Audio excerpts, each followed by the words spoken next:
No tasavertaisemmaksi, niin kuin sanoin, että ajattelen, että se laatu on tasasta, ne työvälineet on samoja, se on helppokäyttöistä, niin kuin, se poistaa varmasti niin kuin hukkaa tietyllä tavalla työntekijöiden näkökulmasta, että pystytään käyttämään enemmän aikaa asiakastyöhön. Tätä menetelmää on käyttänyt laitosperhekuntoutuksessa vanhempien kanssa erityisesti. Ja menetelmällä on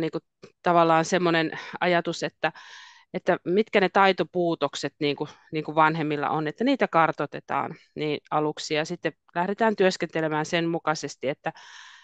ajatuksena, että näitä taitoja voi oppia ja vanhemmuus vahvistua sitä kautta. Että meillä tosissaan työskennellään toipumisorientaation viitekehyksen mukaisesti ja ihan on silmin nähtävissä ollut tämä, kuinka niin kuin toipumisorientaation tapainen työskentely on tullut meille todella tärkeäksi ja niin kuin näkyväksi nimenomaan tämän Living Skills-työvälineen kanssa. Itse ohjaajana olen todennut, että se myös helpottaa mun omaa työskentelyä sen asukkaan kanssa. Se, että se edistää sen omaa osallisuutta, hänen omaa semmoista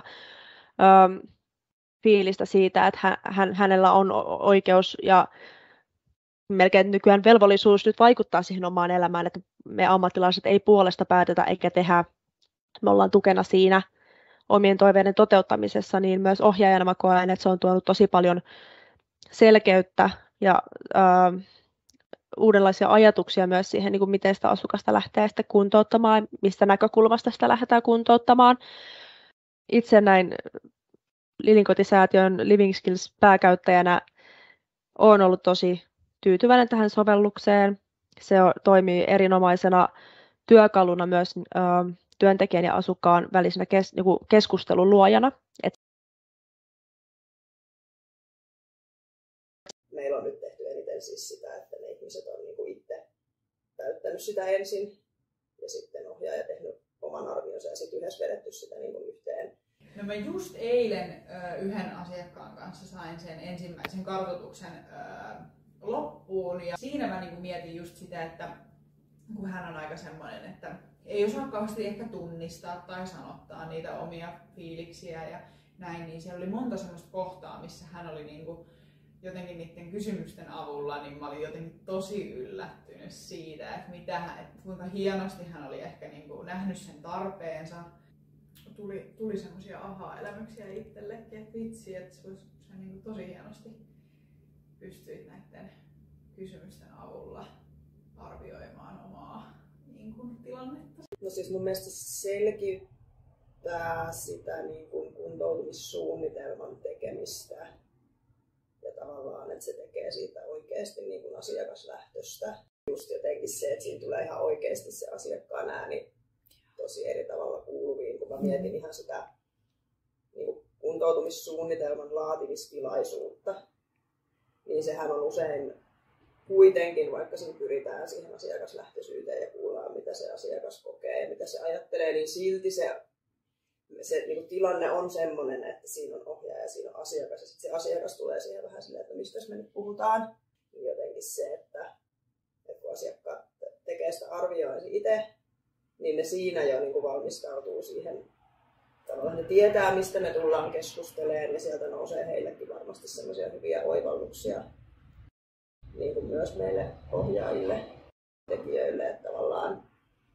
kun eihän ihminen aina osaa vaikka suoraan nimetä, että mä tarvitsen tukea tässä ja tässä ja tässä, vaan että tavallaan siellä on niin hirveän yksityiskohtaiset ja konkreettiset ne arviointikohteet, että sieltähän nousee ihan tosi hyviä semmoisia, mitä ei itsekään niin osaisi välttämättä edes kysyä. Se tekee selkeämmäksi asiakkaalle ja asiakkaalle niin kuin ehkä sitä vaikuttamista, koska nyt sitten, että